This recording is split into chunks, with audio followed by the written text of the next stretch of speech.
ওয়াকার গতকালকে খুব স্পষ্ট খুব চাচাচলা কথা কইছে, কোনো রাগঢাক করে নাই। এটা ভালো। আমি আপনাদের সতর্ক করে দিচ্ছি, পরে বলবেন যে আমি সতর্ক করিনি। আমি আপনাদের সতর্ক করে দিচ্ছি, আপনারা যদি নিজেদের মধ্যে ভেদাভেদ ভুলে একসাথে কাজ না করতে পারেন, নিজেরা যদি কাদা ছোড়াছুড়ি করেন, মারামারি কাটাকাটি করেন, এই দেশ এবং জাতির স্বাধীনতা সার্বভৌমত্ব বিপন্ন হবে।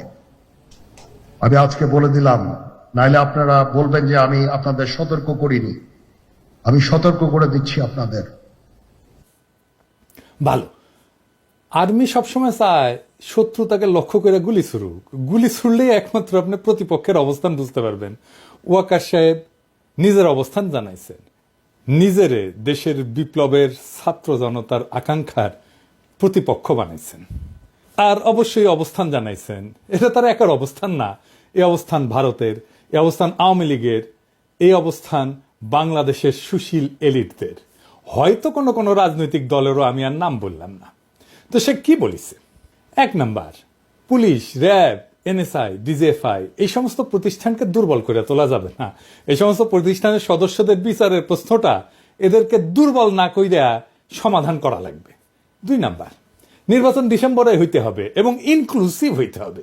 ইনক্লুসিভ মানে এটা আওয়ামী লীগ থাকতে হবে, আওয়ামী লীগকে পার্টিসিপেট করতে হবে। তিন নাম্বার, বিডিআর বিদ্রোহের বিচার যা হয়েছে ঠিকঠাক হয়েছে, এটা নিয়ে আর আগানো যাবে না। চার নাম্বার, দেশব্যাপী যে হানাহানি মারামারি কাটাকাটি হইতেছে এগুলো বন্ধ করা লাগবে। উনি কইছেন মব, নানাবিধ মব বন্ধ করা লাগবে। এইসবের সার কথা কি? সার কথা হইল প্রফেসর ইউনূসের সরকারকে দ্রুত বিদায় নেওয়া লাগবে এবং বিপ্লবী তৎপরতাগুলো বন্ধ করা লাগবে। সোজা কথায় স্ট্যাবলিশমেন্টকে ঠিক রাখা লাগবে। আওয়ামী লীগকেও নির্বাচনে অংশগ্রহণ করতে দিতে হবে।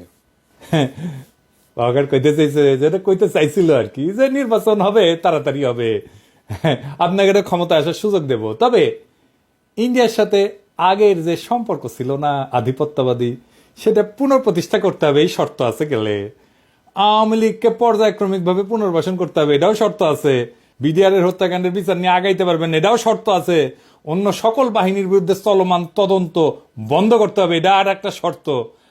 আর সেনাবাহিনীর আয় ব্যয়ের যে হিসাব টিসাব আছে না, এগুলোর গোপনীয়তা রক্ষা করতে হবে, এটা একটা সত্য। খেয়াল করলে দেখবেন যে আওয়ামী লীগের ষড়যন্ত্রের বিরুদ্ধে ওয়াকারের কোনো বক্তব্য নাই, বরং বেশি বাড়াবাড়ি করলে সার্বভৌমত্ব ঝুঁকিতে পড়ার হুমকি আছে। মানে কি? বাংলাদেশের সার্বভৌমত্ব হুমকির মুখে পড়া মানে কি? তো ইন্ডিয়া বাংলাদেশ দখল করে নেবে, তাই তো? দেশের সার্বভৌমত্ব ছিল, স্বাধীনতা ছিল। 1971-এর 25শে মার্চ পাকিস্তানি বাহিনী গণহত্যা চালাইল। তারপরে কি হইল? শান্তি বাহিনী তৈরি হইল। মানে যা হওয়ার হয়েছে, এখন আমরা শান্তি চাই।